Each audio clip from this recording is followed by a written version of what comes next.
Welcome आप किसी इस वीडियो के अंदर हम कंस्ट्रक्टर ओवरलोडिंग जो है उसको देखेंगे। लास्ट फ्यू जो वीडियोस हैं उनमें हमने कंस्ट्रक्टर जो था उसको देखा था। फ्यू वीडियोस तो नहीं, खैर वैसे लास्ट जो एक वीडियो थी जस्ट उसमें ही हमने देखा है कंस्ट्रक्टर, लेकिन वो डिफ़ॉल्ट था। तो उसमें जो हमने ऑब्जेक्ट बनाया वो पार्क का था। तो इसमें थोड़ा सा जो चेंज मैंने किया है वो ये है कि इस बार हम एक स्ट्रक्ट बनाएंगे, शर्ट उसका नाम है।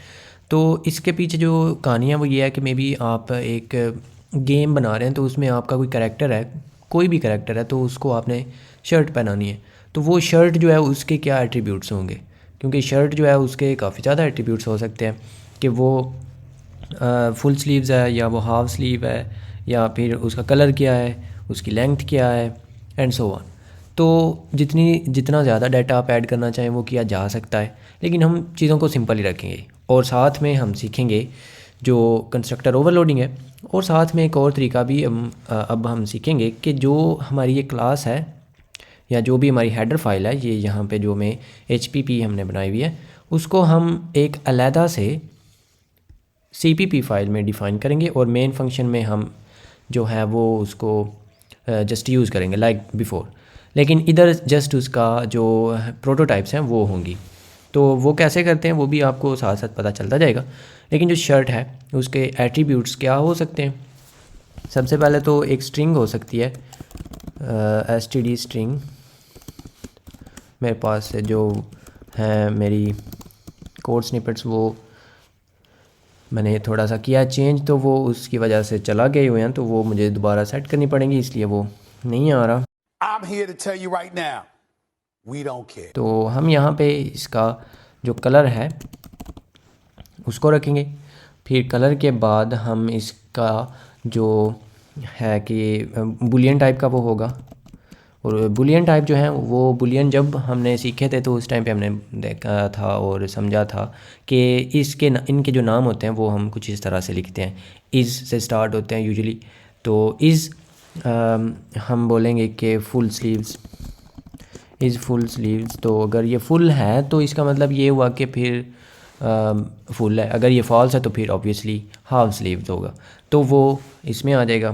फिर बुलियन का ही एक और होगा और इसके अंदर हम बोलेंगे कि हैज़ बटन्स, तो मे बी इसके बटन्स भी हों। और उसके बाद एक हम और कर लेते हैं और उसका नाम होगा, आप उसको इंटीजर बना सकते हैं, इंटीजर 32 बिट का। और इसमें इसका इस एट्रीब्यूट का नाम होगा कि नंबर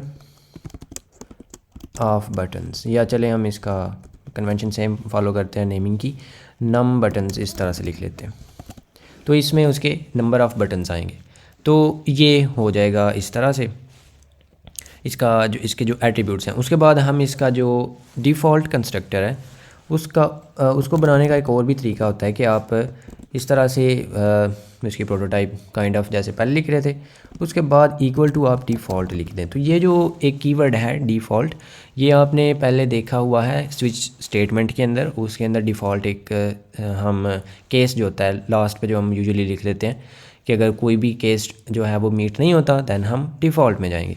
तो ये इधर भी यूज़ होता है। तो इसका मतलब है कि ये डिफ़ॉल्ट कंस्ट्रक्टर होगा। तो डिफ़ॉल्ट जो है वो तो हमने लास्ट टाइम देख ही लिया था। अब हम इसका जो ओवरलोडिंग है वो करते हैं।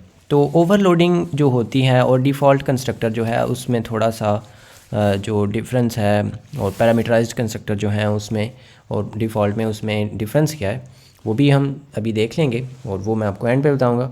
लेकिन इसको भी बनाने का तरीका यही होता है कि आप उसका नाम ही लिखते हैं, लेकिन पैरामीटर्स इधर जिस तरह से आप फंक्शन के पैरामीटर्स लिख सकते हैं, बिल्कुल उसी तरह से आप इसके इधर पैरामीटर्स बता सकते हैं। तो इधर हम एक जो पैरामीटर है वो ले सकते हैं स्ट्रिंग व्यू का, और उसका नाम हम रखेंगे कलर, और ये हमारा एक पैरामीटराइज्ड कंस्ट्रक्टर बन जाएगा। तो इसको अभी डिफ़ाइन तो हम करेंगे, लेकिन ये एक ऐसा कंस्ट्रक्टर होगा जो एक स्ट्रिंग लेगा, और जो ये करेगा वो भी हम देख लेते हैं। तो आप जिस तरह से फंक्शन बना रहे होते हैं, फंक्शन में भी आप एक टाइम पे एक या एक से ज़्यादा पैरामीटर्स दे सकते हैं, बिल्कुल वैसे ही आप इसमें भी एक टाइम पे एक से ज़्यादा पैरामीटर्स भी दे सकते हैं। तो एक और हो सकता है वो हमारा 32 बिट का इंटीजर लेके और इस पैरामीटर का नाम बटन्स हम रख सकते हैं, तो ये उसके बटन्स भी रख देगा अगर हम बटन्स से बनाना चाहें तो।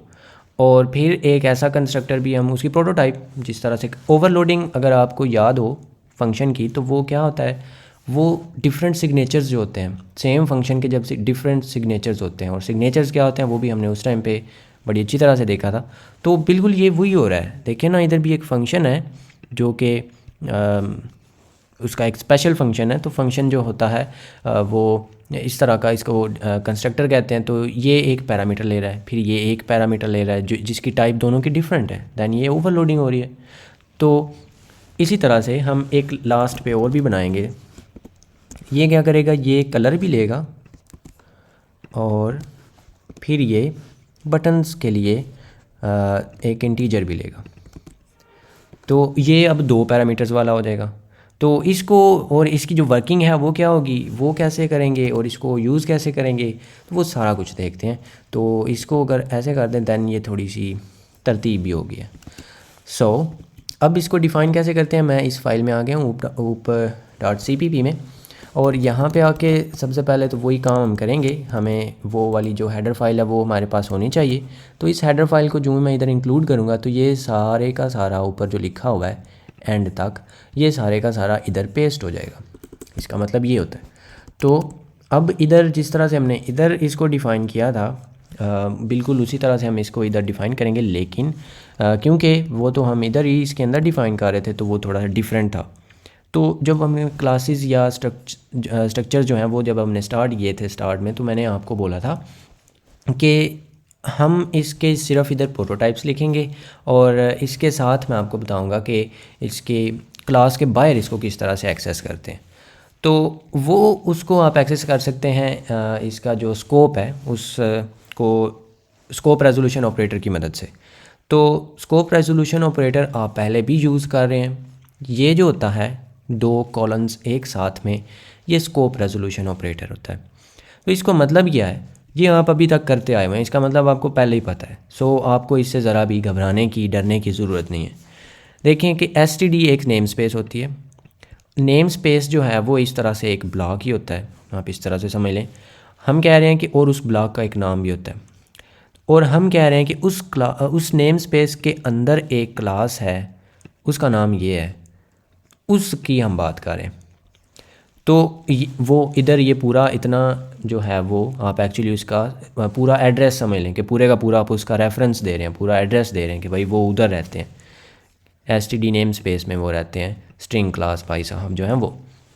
तो आप इस तरह से उनको रेफरेंस उनका पूरा लिख सकते हैं। तो बिल्कुल वैसे ही हम इधर भी लिख सकते हैं। नेम स्पेसेस पे हम डेफिनेटली बात करेंगे किसी दिन, और नेम स्पेसेस की ज़रूरत क्यों थी, और सी लैंग्वेज में ये नहीं होती थी, अभी भी नहीं है। तो नेम स्पेसेस जो हैं वो C++ में क्यों लेकर आए, तो वो किसी दिन देखेंगे। लेकिन अभी इसको यूज़ कैसे करते हैं, और ये स्कोप रेजोल्यूशन ऑपरेटर आप किस तरह से यूज़ कर सकते हैं, वो ऐसे यूज़ करते हैं कि सबसे पहले तो आपने इसका नाम लिखना है, जिस स्कोप के अंदर की चीज़ आप एक्सेस करना चाहते हैं उसका।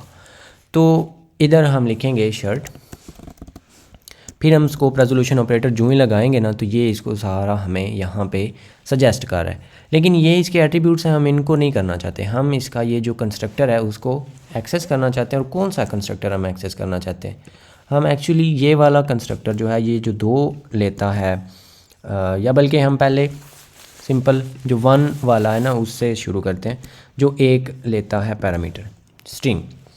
तो ये उसके बाद क्या करता है, ये उसके बाद इनिशियलाइज़ करेगा। तो उसके लिए हम इसकी इनिशियलाइज़र लिस्ट जो है वो स्टार्ट करेंगे।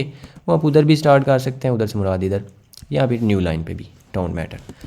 तो इधर आप कलर आप दे देंगे, ये जो ऊपर से कलर आया है इसका, ये वाला, एंड देन बस इसके अंदर हमने कुछ नहीं करना। अगर आप ऐसे चाहें तो इसके अंदर आप सी आउट लिख सकते हैं कि पैरामीटराइज्ड कंस्ट्रक्टर विद, या कलर वाला कंस्ट्रक्टर, या स्ट्रिंग व्यू वाला कंस्ट्रक्टर कॉल्ड।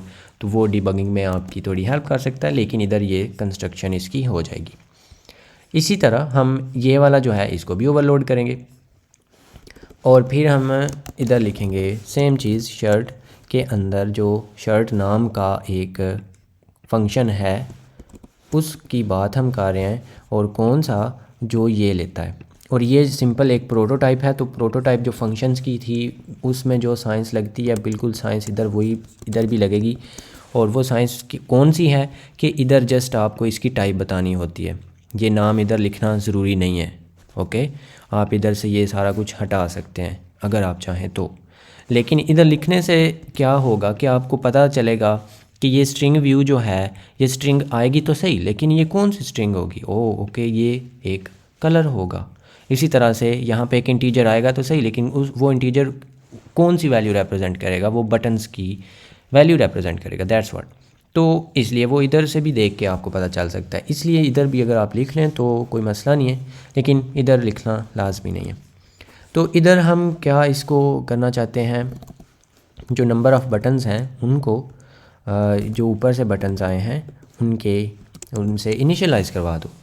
तो अब ये इससे इनिशियलाइज़ तो हो जाएंगे, लेकिन बाकी जो अगर आप ये वाला कंस्ट्रक्टर अगर कॉल करते हैं तो या बल्कि कल करके देख ही लेते हैं। इधर मेन फंक्शन में मैं अब आ गया हूँ मेन फाइल में। इधर मैं इस शर्ट का एक ऑब्जेक्ट बनाऊँगा और इसका नाम हम रख देते हैं, कोई भी चलेगी। तो इसका जो पैरामीटराइज्ड कंस्ट्रक्टर है वो किस तरह से कॉल करते हैं, वो बिल्कुल वैसे ही कॉल करते हैं जिस तरह से उसका डिफ़ॉल्ट कंस्ट्रक्टर कॉल करते हैं। इक्वल टू हम लिख सकते हैं शर्ट, क्योंकि ये उस फंक्शन का नाम है। और इधर हम इसको एक कलर वाला सेंड कर सकते हैं। कलर इसको दे दो, लेट्स गो विद ब्लैक। तो ये वो वाला कंस्ट्रक्टर कॉल होगा जो एक स्ट्रिंग लेता है। तो ये स्ट्रिंग तो इसको मिल जाएगी, लेकिन बाकी जो इसके एट्रीब्यूट्स भी तो हैं, इसके 4 टोटल एट्रीब्यूट्स हैं, उनका क्या होगा। तो वो हम इस तरह से कर सकते होते हैं कि जो इस केस में क्योंकि हमें बटन्स नहीं पता, तो फिर हम उधर से बोलेंगे कि जो इसके बटन्स हैं, नंबर ऑफ़ बटन्स, उनको इक्वल टू 0 कर दो। ये डिफ़ॉल्ट वैल्यूज़ हैं, बाकी आप डिफ़ॉल्ट वैल्यूज़ दे सकते हैं। उसके बाद आप ये कह सकते हैं कि जो है इसकी और क्या है, और इसके हैं हैज़ बटन्स। तो अगर बटन 0 हैं तो फिर ऑफ कोर्स इसके बटन्स नहीं हैं, तो उसको भी हम फॉल्स कर देंगे। और उसके बाद था इसका इज़ फुल स्लीव्स, तो इसको भी हम, आगे गर्मियाँ आ रही हैं तो इज़ फुल स्लीव्स जो है उसको हम फॉल्स ही कर देंगे बाय डिफ़ॉल्ट। तो इसको वैसे आप कोई भी वैल्यू दे सकते हैं, ये कोई मैटर नहीं करेगा, जो आप चाहें वो डिफ़ॉल्ट वैल्यू आप वो दे सकते हैं जिस तरह से आपकी रिक्वायरमेंट्स हों। लेकिन मैं इसको by default 0 false and false कर रहा हूँ। और ये दोनों चीज़ें तो वैसे सेंस भी बनाती हैं कि अगर 0 बटन है तो फिर ऑफ कोर्स बटन्स नहीं है, तो ये इस तरह से इसको बाकी फॉल्स कर देगा। तो ये सारा अब आपका पूरे का पूरा ऑब्जेक्ट जो है वो कंस्ट्रक्ट हो जाएगा। इसके बाद अगर ये नहीं है देन हम क्या करेंगे, देन हम जो बाकी चीज़ें हैं लाइक कलर, उसको हम या तो एम्प्टी स्ट्रिंग इस तरह से आप जोड़ सकते हैं, या फिर इधर अननोन लिख सकते हैं। अननोन मतलब कि अननोन। तो ये थोड़ा ज़्यादा रीडेबल भी हो जाएगा, क्योंकि अगर आप इसको कंसोल पे प्रिंट करवाते हैं तो उधर एम्प्टी स्ट्रिंग तो नज़र नहीं आएगी, तो ये नज़र आ जाएगा अननोन लिखा हुआ। तो या इधर आप नॉट स्पेसिफाइड लिख सकते हैं या समथिंग, कुछ भी ऐसा जो कम्प्रीहेंसिव हो, जो पता चल जाए। उसके बाद हमारा जो हैज़ बटन्स है वो फिर ऑब्वियसली ट्रू होगा। और फिर जो इज़ फुल स्लीव्स है वो भी आप इधर इस केस में ट्रू भी कर सकते हैं या फॉल्स भी कर सकते हैं। तो बाय डिफ़ॉल्ट हम इसको इधर भी फॉल्स ही कर देते हैं। और इन चीज़ों को सेट करना वो जब हम अभी शॉर्टली इस आने वाली वीडियोस में हमने देखने हैं जो दूसरे मेंबर फंक्शंस हैं, तो तब ये हम इनको चेंज करना उससे भी सीखेंगे। सो अभी क्योंकि हम जस्ट कंस्ट्रक्टर्स कर रहे हैं, और ये हो गया हमारे दोनों कंस्ट्रक्टर्स। उसके बाद हमारा ये वाला एक कंस्ट्रक्टर रह गया। तो अब इतना जो हमने कर लिया है इसको ज़रा ट्रेस करते हैं। तो यहाँ तक का जो हमारा डिस्प्ले हमें एक बनाना चाहिए, वॉइड डिस्प्ले, और ये एक शर्ट ऑब्जेक्ट का रेफरेंस लेगा शर्ट, और इसका कांस्टेंट मार्क कर देते हैं। देन ये क्या करेगा, ये सी आउट करेगा कुछ, और इधर आप लिख सकते हैं दी, सबसे पहले हमारा है दी कलर, या सिंपल इधर लिख देते हैं colour is equal to tab, और जो शर्ट है उस शर्ट का कलर, देन आप लिख सकते हैं ओके, इधर आके न्यू लाइन भी आएगा और फिर हमारा था उसके बाद नंबर ऑफ़ बटन्स, तो नंबर या जस्ट हम बटन्स लिखेंगे, तो buttons are equal to \t and then shirt dot num buttons, और इसके बाद आप हैंडल कर दें, दैट्स इट। तो ये आपके जो बाकी जो दो एट्रीब्यूट्स हैं वो क्योंकि बुलियन हैं तो आप उनको भी वैसे प्रिंट करवा सकते हैं। इधर आप टर्नरी ऑपरेटर लगा के तो आप पूरे की पूरी स्ट्रिंग जो है उसको इसी सी आउट के अंदर प्रिंट करवा सकते हैं। एज एन एक्सरसाइज आप वैसे वो कर सकते हैं इफ़ यू वांट, लेकिन हम इधर सिंपली अभी तक का रखेंगे। तो इसको अगर मैं कॉल करता हूँ डिस्प्ले को विद ये जो है शर्ट, इसको नहीं कोई भी इधर हमने सॉरी इधर ये बनाया, तो इसका रेफरेंस हम उधर उसको पॉज करेंगे तो ये फंक्शन जो है वो हमारा कॉल होगा। अब इधर थोड़ी सी डिफरेंस जो है वो ये आएगा कि अगर आप कोड रनर जो है उससे इस चीज़ को अब करेंगे कंपाइल एंड रन, देन आपको इधर रेफरेंस के एरर्स मिलने वाले हैं। तो ये जो है वो क्योंकि यहाँ पे इसकी डेफिनेशन है इन जो कंस्ट्रक्टर्स हैं उनकी, तो वो इस को कंपाइल नहीं कर पा रहा, तो उसका जो इलाज है, अगर आपको इसकी समझ नहीं आई कोई मसला ही नहीं है, इसके बारे में आपने सोचना ही नहीं है। तो इसके लिए कमांड हम कंप्लीट लिख सकते हैं। अब ये जो कोड रनर है इसने इतनी कमांड जो है ना वो इंजेक्ट की है, यहाँ पे आप देख सकते हैं। जो मैंने वैसे थोड़ा सा चेंज किया हुआ है, आपका इधर से डिफरेंट हो सकता है, लेकिन कहीं ना कहीं आपको ये जो आपकी फ़ाइल है करंट फाइल जो है ये आपको उसका नाम दिखाएगा। और अगर आप विंडोज़ पे हैं तो ये दो एंड्स की बजाय आपको उधर सेमी कॉलन नज़र आएगा और कुछ इफ़ लिखा हुआ होगा एंड काफ़ी लंबी चौड़ी गिरदान, तो मैंने वैसे चेंज किया हुआ है। तो ये जस्ट इसको कंपाइल कर रहा है main.cpp, लेकिन हम oop.cpp जो फाइल है उसको भी कंपाइल करना चाहते हैं। तो उसको कैसे करते हैं, उसको इतनी जो है ये अगर आप टाइप करना चाहें तो आप टाइप भी कर सकते हैं, लेकिन no I don't want to.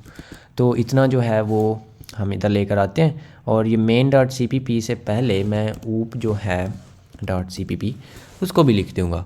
सो उसके बाद जो a.out है उसको तो हमने करना ही है, सो इतना काफ़ी होगा। तो इसको जब ये अब फाइल आपने कमांड आपने देख लेनी, G++ जो है ये कंपाइलर जो हमारा होता है उसकी ये कमांड है। अब आपके लिए वैसे G++ ही होगा, मैं इधर क्लैंग भी लिख सकता हूँ और ये वैसे इधर फिर थोड़ा सा चेंज होगा। और फिर ये स्टैंडर्ड मैं बता रहा हूँ कि C++17 के साथ, ये वैसे इधर नेसेसरी नहीं है इफ़ यू वांट, क्योंकि हम C++17 का कोई भी फ़ीचर इधर यूज़ नहीं कर रहे। तो ये डिफ़ॉल्ट जो है इसकी फिर वार्निंग आएगी, क्योंकि ये C++11 का फ़ीचर है तो वो उसकी वार्निंग आएगी, तो इधर काफ़ी क्लस्टर्ड हमें फिजूल में वार्निंग्स आ जाती हैं। तो उन चीज़ों को अवॉइड करने के लिए, और कुछ कई बार जो है वो मैं काम कर रहा होता हूँ तो क्योंकि C++17 से कंपाइल करना पड़ता है मोस्टली, तो इसलिए मैंने उसको इधर सेट किया हुआ है। एनीवे, तो इतना जो है बताने का मकसद, ये इतनी लंबी कहानी तो इसका मतलब ये है कि आप अगर चाहें तो इधर ये ओमिट भी कर सकते हैं, सो फिर भी आपका कंपाइल करेगा।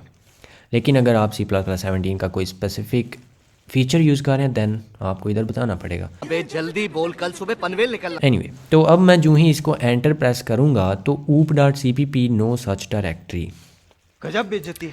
लेकिन वो हमारे पास है तो सही। अच्छा, उसके स्पेलिंग में हमने कर दी है टाइपो, तो वो हम फिक्स कर लेते हैं, वो OOP दैन CPP है। तो अब आप जो ही इसको करेंगे कंपाइल एंड रन, तो हमारी जो यहाँ पे आउटपुट है वो आपको नज़र आ रही है कि कलर जो है वो इसका ब्लैक है और बटन्स जो हैं वो इसके ज़ीरो हैं, बिकॉज़ हमने जो ये वाला, क्योंकि ये कंस्ट्रक्टर कॉल हुआ है, तो ये वाला जो कंस्ट्रक्टर है इसमें हमने नंबर ऑफ़ बटन 0 दिए हुए हैं और बाकी दोनों फॉल्स।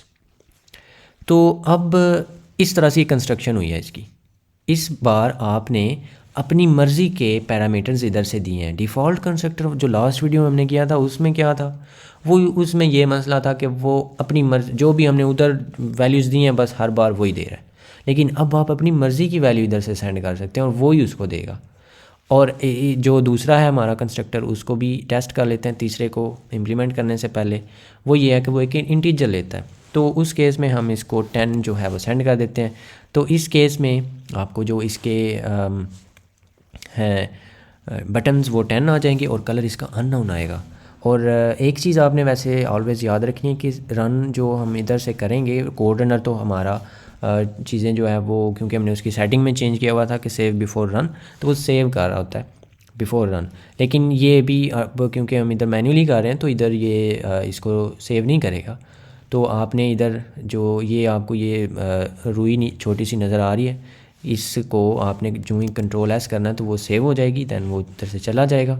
तो फिर अब आप जब एरो अप की दबाएंगे आपको ये टाइप करने की ज़रूरत नहीं है, तो जो लास्ट टाइम आपने कमांड लिखी थी वो दोबारा इंसर्ट हो जाएगी, दैन सिंपली आपको एंटर प्रेस करना है। तो इस बार जो इसका कलर है वो अननोन आ गया और बटन्स जो हैं वो इसके 10 आ गए। सो इतना सिंपल सी ये चीज़ है, बिल्कुल जो जिस तरह से आपने पहले कंस्ट्रक्शन किया है बिल्कुल वैसे ही इस चीज़ की भी कंस्ट्रक्शन हो रही है। तो अब हम जो इसका 2 पैरामीटर्स वाला है कंस्ट्रक्टर उसको भी इधर यहाँ पे कर लेते हैं डिफ़ाइन। तो तरतीब जो है ना वो कोशिश किया करें आप के, और मैं भी आपको इधर उसी जो स्टाइल है उसी से आपको यहाँ पे करवाऊँगा। तो स्टाइल वो क्या है कि हम जिस तरतीब से यहाँ पे चीज़ों को डिफ़ाइन करेंगे कोशिश करेंगे कि उसी तरतीब से यहाँ पे डिक्लेयर करेंगे, यहाँ पे उनकी प्रोटोटाइप्स लिखेंगे, उसी तरतीब से उनकी यहाँ पे डेफिनेशंस भी होंगी। तो ये एसटीडी स्ट्रिंग से पहले आ रहा है क्योंकि ये वाला पूरा, तो इसको यहाँ से हम कर लेते हैं इतना कॉपी, और इधर पहले इसका ऑब्वियसली जो हमें स्कोप है वो भी रिज़ॉल्व करवाना पड़ेगा। अब आप इसके अंदर जो है वो वैसे आने की ज़रूरत नहीं है क्योंकि ये हम यहाँ पे इसको करेंगे इनिशियलाइज़। तो इनिशियलाइज़र हम इस तरह से कॉलन जो है वो लगा के स्टार्ट कर सकते हैं। तो हम जो इसका कलर है उसको इक्वल टू कर देंगे जो ऊपर से कलर आया उसके, दैन हम बोलेंगे नम बटन्स जो हैं उनको इक्वल टू कर देंगे जो ऊपर से बटन्स आए हैं उनके। दैन हम क्या करेंगे कि ये वाला जो इतना है ना इसको हम कॉपी कर लेते हैं। और कॉपी हम क्यों करेंगे क्योंकि बटन अब ऊपर से आएंगे, कोई ना कोई उनकी वैल्यू होगी, तो वो हम इधर ट्रू कर सकते हैं। और इस फुल स्लीव्स जो है वो इस केस में अगर आप ऐसे चाहें तो ट्रू भी कर सकते हैं क्योंकि ये बेचारी हर केस फॉल्स ही हो रही है। तो ये आप पे डिपेंड करता है कि आपकी रिक्वायरमेंट्स क्या हैं। और एक चीज़ और भी हो सकती है कि मे बी यूज़र इधर से ये वाला कंस्ट्रक्टर कॉल तो करे 2 पैरामीटर्स वाला, लेकिन बटन्स की तादाद वो 0 बता दे, दैन उस केस में ये फॉल्स होना चाहिए, ये ट्रू नहीं होना चाहिए। तो वो आप इस इधर आके दोबारा चेक कर सकते हैं इसकी बॉडी के अंदर। और वो चेक करने का तरीका फिर क्या होगा कि फिर आप इधर लिख सकते हैं इफ़ हैज़ बटन्स, तो या आप इसको उल्टा करने के लिए इफ़ या बल्कि ये तो नहीं, ये तो ऑलवेज़ ट्रू ही होगा इस केस में। आपने ये बोलना है इफ़ नम बटन्स बल्कि नॉट नम बटन्स, और फिर मैं इसको वैसे ट्रेस भी करवाता हूँ डोंट वरी। तो हैज़ बटन्स जो है उसको हम फॉल्स इधर आके ओवरराइट कर देंगे। तो इसका मतलब क्या होगा कि इसका मतलब फिर ये होगा कि आप इधर से, अब मैं आपको दोबारा ट्रेस करवाता हूँ। तो इस कोई भी की जगह पे हम कुछ और वेरिएबल बनाते हैं, इसका नाम हो जाएगा समथिंग। तो इसमें हम 2 भेजेंगे इसको, और एक तो इसका कलर होगा वाइट और इसमें हम बटन 0 भेज देंगे। तो इस केस में क्या होगा, लेट्स इसको ट्रेस करते हैं। तो ये कॉल करेगा इस वाले कंस्ट्रक्टर को। यहाँ पे मैंने क्या किया, इस पर मैं कंट्रोल प्रेस करके, तो इस पर जूँ ही मैंने क्लिक किया तो ये जंप कर जाएगा इस पर, तो इसकी डेफिनेशन पे इधर आएगा, ये इसकी हो जाएगी यहाँ से इनिशियलाइजेशन स्टार्ट, ये हम ऑलरेडी जानते हैं बड़ी अच्छी तरह। तो कलर जो है वो इसको मिलेगा, फिर नम बटन्स जो हैं वो इसको मिलेंगे। नम बटन्स हमने कितने भेजे हैं भाई, ऊपर से 0 भेजा है, ओके, तो 0 इसको मिल जाएगा। फिर हम बोल रहे हैं कि हैज़ बटन्स ट्रू, और फिर इस फुल स्लीव जो है वो फॉल्स है। अब इसकी बॉडी में आएगा, बॉडी में आके देखेगा इफ़ नॉट नम बटन्स, तो नम बटन्स हमने इसको कितने दिए हैं 0, तो 0 इधर आएगा इसकी जगह पे। तो हम क्योंकि उसको नॉट कर रहे हैं तो वो क्या करेगा, नॉट 0 इज़ 1, यानी कि नॉट फॉल्स जो होता है वो ट्रू हो जाता है। तो ये पुरानी बातें हैं, हम ऑलरेडी इसको देख चुके हुए हैं। तो ये कंडीशन जो है वो ट्रू कर देगा उस केस में, तो हम हैज़ बटन जो है उसको भी फिर फॉल्स कर देंगे, दैट्स इट। लेकिन अगर यहाँ पे ज़ीरो के अलावा कोई भी नंबर आता है, लाइक मे बी पहले की तरह 10 ही आ रहा है इसको भी, देन क्या होगा कि यहाँ पे जब नम बटन्स आएंगे तो ये इधर 10 आएगा। 10 एक नॉन ज़ीरो वैल्यू है जो कि ट्रू होता है, तो नॉट ट्रू इज़ फॉल्स, तो फिर ये कंडीशन जो है वो मीट नहीं होगी, तो ये लाइन पे एग्जीक्यूट नहीं होगी, तो उस केस में हमारा काम जो है वो बना रहेगा। तो इस चीज़ को आप यहाँ पे टेस्ट भी कर सकते हैं।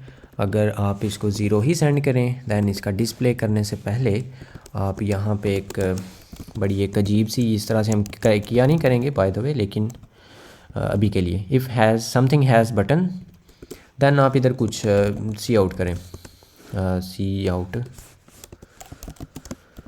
std see out this shirt has, oh God sheet नहीं, shirt has buttons \n, that's it. तो इसको क्योंकि हमने ज़ीरो दिया है तो इसके बटन्स नहीं होना चाहिए, और इस लाइन को भी हम यहाँ पे कमेंट कर देंगे। तो इसके लॉजिकली इसके बटन्स नहीं होने चाहिए, समथिंग हैज़ बटन्स क्योंकि हमने उसको नहीं भेजे, तो ये कंडीशन यहाँ पे ट्रू नहीं होनी चाहिए। लेकिन लेट्स सी, इसको क्लियर करने के बाद हम इसको करते हैं तो वो बता रहा है कि this shirt has buttons. No, ये ज़रा भी ठीक नहीं हो रहा यहाँ पे। लेकिन इसको अगर मैं जो ही इसको दोबारा करता हूँ टॉगल, तो जो टर्मिनल है अब अगर हम इस पे करते हैं तो हमें कुछ भी नहीं नज़र आएगा। यहाँ पे इसकी जो नेक्स्ट थी कंपाइलेशन, उसमें उसने उसको इग्नोर कर दिया, और वो ऊपर वाली आपको पुरानी नज़र आ रही है। आप यहाँ पे अगर दोबारा भी देखना चाहें तो यहाँ पे देख सकते हैं इसकी कुछ भी नहीं आ रही। तो उसको देखने के लिए वैसे आप यहाँ पे एल्स पार्ट लिख सकते हैं, लाइक एल्स आप कर दें डज नॉट, डजंट हो हैव, फिर आएगा डजंट हैव बटन्स, और डजंट हैव एनी बटन्स आप लिख सकते हैं, या एनीवे जो भी। तो इस तरह से आप ये भी कर सकते हैं, और हम ऐसे कर लेते हैं क्योंकि ऊपर वाला भी हमने इसी तरह से लिखा हुआ है। तो अब अगर आप इसको दोबारा करते हैं तो इधर आपको ये दिखाएगा this shirt doesn't have buttons, और अब हम इसको कुछ बटन्स देते हैं लाइक 10। तो अब इसको टेस्ट करते हैं, और जब अब हम इसको करेंगे तो दिस शर्ट हैज़ बटन्स, और वो आप अगर चाहें तो इस इधर यहाँ पे वो भी प्रिंट करवा सकते हैं, लेकिन वो हम यहाँ पे इसको भी तो सेंड कर सकते हैं। इसको इस बार हम समथिंग सेंड करते हैं, समथिंग समथिंग। तो इसको अगर हम करें, क्लियर कर लेते हैं ताकि साफ़ हो जाए, तो यहाँ पे आपको ये बताएगा दिस शर्ट हैज़ बटन्स, और इसका कलर वाइट है और इसके बटन्स 10 है। सो इस तरह से आप जो आपका कंस्ट्रक्टर है उसको ओवरलोड कर सकते हैं, और इस तरह से आपने इसकी ट्रेसिंग देखी। होपफुली वीडियो काफ़ी लंबी करने से आपको थोड़ी सी समझ बेहतर आई होगी, थोड़ी सी तो नहीं वैसे सारी समझ आई होगी, क्योंकि यस। तो ये होते हैं आपके पैरामीटराइज्ड कंस्ट्रक्टर। और डिफ़ॉल्ट और पैरामीटराइज्ड में फ़र्क क्या होता है, वो ये है कि कोई भी ऐसा कंस्ट्रक्टर, आई थिंक मैंने ये पहले बताया है, या मे बी अगर नहीं बताया तो, कोई भी वो वाला कंस्ट्रक्टर जिसके डिफ़ॉल्ट पैरामीटर्स, जितने भी पैरामीटर्स, या तो उसके पैरामीटर्स हैं ही नहीं, अगर उसके पैरामीटर्स हैं तो वो सारे डिफ़ॉल्ट पैरामीटर्स हैं अगर, देन वो डिफ़ॉल्ट कंस्ट्रक्टर होगा। तो ये जो है इसका तो कोई पैरामीटर्स हैं ही नहीं, देन ये डिफ़ॉल्ट कंस्ट्रक्टर है। लेकिन इसके अंदर अगर आप एक कंस्ट्रक्टर डाल भी दें, लाइक ये वाले डाल दें, कंस्ट्रक्टर कह रहा हूँ सॉरी, कोई भी पैरामीटर, लेकिन इसकी डिफ़ॉल्ट वैल्यू भी आप दे दें, इधर अननोन आप इधर लिख दें, अननोज नहीं अननोन, ये स्टिल डिफ़ॉल्ट कंस्ट्रक्टर होगा ऑब्वियसली। फिर आप यहाँ पे ये नहीं लिखेंगे, तो यहाँ पे आप इसको ऐसे कर दें कि हमने इसको इधर ही डिफ़ाइन भी कर दिया। अब उधर जाके इसकी ये एक ब्रैकेट लगाना है, हम उधर जाएं तो ये भी आपका डिफ़ॉल्ट कंस्ट्रक्टर ही होगा। और यस, आपने इसको बिल्कुल ठीक गैस किया है कि अगर आप इसका कोई ऑब्जेक्ट बनाते हैं यहाँ पे शर्ट एनी और इस तरह से, तो इसका डिफ़ॉल्ट कंस्ट्रक्टर कॉल होगा। और आप इधर यहाँ पे इवन लिख भी सकते हैं शर्ट का डिफ़ॉल्ट कंस्ट्रक्टर, तो ये डिफ़ॉल्ट कंस्ट्रक्टर इसका कॉल करेगा। और आप बाकी जो है इसके एट्रीब्यूट्स उनको यहाँ पे इनिशियलाइज़र की मदद से सेट कर सकते हैं। तो वो जिस तरह से आपने पहले किए हैं उसी तरह से आप कर सकते हैं। तो कुछ और भी ट्रिक्स हैं यहाँ पे, ये हमने रिपीटेटिव काम जी जो किए हैं ये हमें किस तरह से हम इनको सेव कर सकते हैं ये आने वाली वीडियोस में देखेंगे। होपफुली ये चीज़ आपको कवर होगी है अच्छी तरह से। So that's it for this video and I will see you in another one. Just do it! Yes, you can! Just do it!